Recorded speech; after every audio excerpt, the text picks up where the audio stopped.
Баршаңызға сәлем достар, менің каналыма қош келдіңіздер.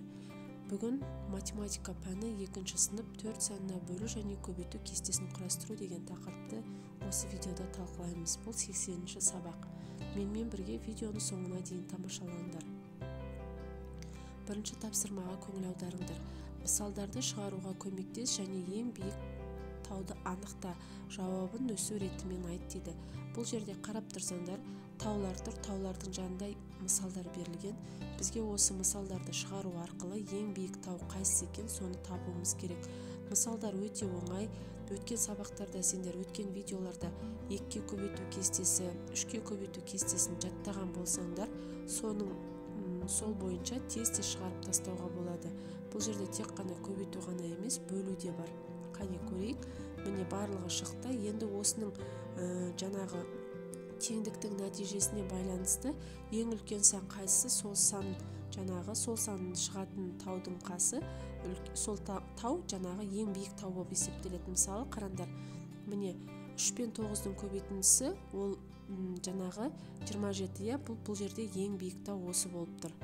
Одан кейін екінші орында 3 пен 8-дің көбейтіндісі, үшінші орында 3 пен 7-дің көбейтіндісі, төртінші орында 3 пен 6-ның көбейтіндісі, бесінші орында 2 мен 8-дің көбейтіндісі, алтыншы орында 2 мен 7-ның көбейтіндісі, жетінші орында 3 пен 4-дің көбейтіндісі, сегізінші орында 27 мен 3-дің бөліндісі, тоғызыншы орында 24-дің 3-ке бөліндісі, 10-шы орында 18-дің 3-ке бөліндісі, 11-ші орында 10-ның 2-ке бөліндісі, 12-ші орында 18-дің 6-ға бөліндісі. Міне осындай ретпен жаңағы таудың қайдан биік нешінші орында тұрғанын көрдік. Келесі тапсырма. Бұл бізде екінші тапсырма екен, балалар. Саяхатшының жолының әр бөлігінде 4 бірлік бар. 2-3 бөлікте неше бірлік бар? Яғни қараңдар, бұл өткендегі 2-ке көбейту, 3-ке көбейту кестесі кезінде біз Айсұлудың секіргенін анықтағанбыз, дәл осы сияқты. Міне қараңдар, саяхатшының жолының бірінші бөлігінде 4 бірлік бар. Екінші бөлігіне келген кезде ол жерде 8 бөлік бар. Үшінші бөлікте 12 бөлік бар. Төртінші бөлікте 16 бөлік бар.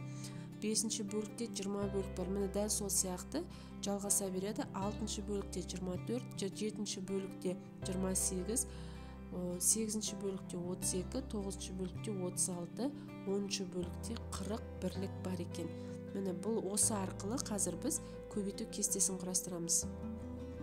Міне қараңдар, көбейту кесте 4-ке 3-ті, бұл жерде 4-ке 4-ті көбейтуден басталады, балалар. Себебі біз оның алдында 3-ке көбейту және бөлу кестесін құрастыру кезінде 3 пен 4-тің көбейтіндісі 4-ке тең, 12-ке тең. Яғни 4 пен 3-тің көбейтіндісі де 3 пен 4-тің көбейтіндісі де 12-ке тең деп біз оны шығарып кеткен болатынбыз. Яғни біз оны 4 пен 3-тің көбейтіндісін білеміз. Біз арқырай 4 пен 4-тің көбейтіндісінен бастап арқырай шығарамыз. Яғни құрастырамыз. 4 пен 4-тің көбейтіндісі 16-ға тең, 4 пен 5-тің көбейтіндісі 20-ға тең. Естеріңде болса, яғни біз жаңағы 4 пен 4-тің көбейтіндісі 4-ті өзіне жаңағы 4 рет қосу деп айтқан біз, Мысалы, алдыңғы сабақтарда 2 мен 3-ті көбейткен кезде біз солай қосқанбыз. Енді 4 пен 6-ның көбейтіндісі 24. Сендер егер де бұл қайдан шығып жатыр деп ойласаңдар, 4-ті өзіне 6 рет қосып көріңдер. Сол кезде 24 шығады. Немесе 4-ті 5-ке көбейтіндерде 20 шығады, 20-ға 4-ті қосып көріңдер, 24 шығады. Арғартай келесі 4 пен 7-нің көбейтіндісі 28, 4 пен 8-дің көбейтіндісі 32, 4 пен 9-дың көбейтіндісі 36, 4 пен 10-ның көбейтіндісі 40. Енді қараңдар, енді осы жерден біз жаңағы көбейту мен бөлу өзара кері амалдар, көбейткіштердің орнын ауыстырғаннан көбейтіндінің мәні өзгермейді деген ережеге сәйкес екінші бағанды құрастырамыз. Бұл жерде жаңағы 4 пен 4-ті көбейту ол жерде ешқандай маңызы жоқ, оны жазбай қойсақ та болады, өйткені бірінші көбейткіште 4, екінші көбейткіште 4. Біз 5 пен 4-ті көбейтуден бастаймыз. Мына жақта 4 пен 5-ті көбейтсек, енді 5 пен 4-ті көбейтеміз, 6 мен 4-ті, 7 мен 4-ті, 8 мен 4-ті, 9 мен 4-ті, 10 мен 4-ті көбейтеміз. Бірақ жауабы жаңағы бірінші қатардағыдай шығады. Келесі екінші қатарда біз енді бөлу, яғни 16-ны 4-ке бөлсек 4 жаңағы көбейткіштің мәнін бірінші көбейтіндіге бөлсек екінші көбейтінді шығады. Көбейткіштің мәнін екінші көбейтіндіге бөлсек бірінші көбейтінді шығады деген ережеге сәйкес. яғни 20-ның 4-ке бөлінісі 5-ке, 24-ның 4-ке бөлінісі 6-ға, 28-ның 4-ке бөлінісі 8-ге, 32-ның 4-ке бөлінісі 8-ге тең, 36-ның 4-ке бөлінісі 9-ға, 40-ның 4-ке бөлінісі 10-ға тең. Мына жерде 28-дің 4-ке бөлінісі 7-ге тең. Жаңа кішкене шатасып айтып кеттім. Келесі 20-ның 5-ке бөлінісі 4-ке, 24-дің 6-ға бөлінісі 4-ке, 28-дің 7-ге бөлінісі 4-ке, 32-ның 8-ге бөлінісі 4-ке, 36-ның 9-ға бөлінісі 4-ке, 40-ның 10-ға бөлінісі 4-ке тең екен. Енді балалар, сендер 2-ның кестесі 3-дің кестесімен қоса, енді мына 4-дің кестесін көбейту бөлу кестесінде жаттап алғандарың өте дұрыс. Келесі 3-ші тапсырма есептерді шығар дейді. Бұл жерде бірнеше есеп берілген. Қазір біз А есебін талқылаймыз. Бұл жерде тауға жорыққа шығу үшін әрқайсында 6 адамнан 4 топ жиналды. Жорыққа барлығы неше адам жиналды дейді. Яғни қараңдар, бұл жерде адам санын табуымыз керек. Біз есеп адам санын табуға байланысты. Яғни 6 адамнан 4 топ дейді. Қысқаша шартын құрамыз топ 4-еу, әрқайсында 6 адамнан барлығы қанша адам? Яғни 6 мен 4-ті көбейте саламыз. 6 мен 4-ті көбейте саламыз, 24, жорыққа барлығы 24 адам жиналды. Келесі А есеп, бұл жерде 20 қалбыр консерві 4 жол қапшыққа теңдей бөліп салынды. Әрбір жол қапшыққа неше қалбыр консерв салынды. Бұл да өте оңай, өзі атында есептің шартында айтылып тұр. Яғни бізге қалбыр консерві қанша жол қапшыққа бөлінгенін білуіміз керек. Бөлініп салынды деген сөзге көңіл аударыңдар. Бұны шешу кезінде осы амалды қолданасыңдар. Міне қалбыр консерві 20, бөлінді 4 жәшікке, бөлінді 4 жол қапшыққа, әр жол қапшықта қанша? Яғни 20-ны 4-ке бөлеміз, 5 қалбыр консерві, әрбір жол қапшыққа 5 қалбыр консерві салынды. Келесі Б есебі. Таудағы жорықтан соң 9 баланың әрқайсысы сыныпқа 4 фотосуреттен әкелді. Балалар барлығы неше фотосурет әкелді? Яғни бұл алдыңғы бірінші А есеп сияқты. 9 бала әрқайсының қолында 4 фотосуреттен болса қанша болады? Міне бала саны 9, әрқайсы 4 фотосуреттен барлығы қанша? 9 бен 4-ті көбейтеміз, 36 фотосурет. Балалар барлығы 36 фотосурет әкелді. Келесі В есеп. 28 жорыққа қатысушы әр шатырға 4 адамнан орналасты.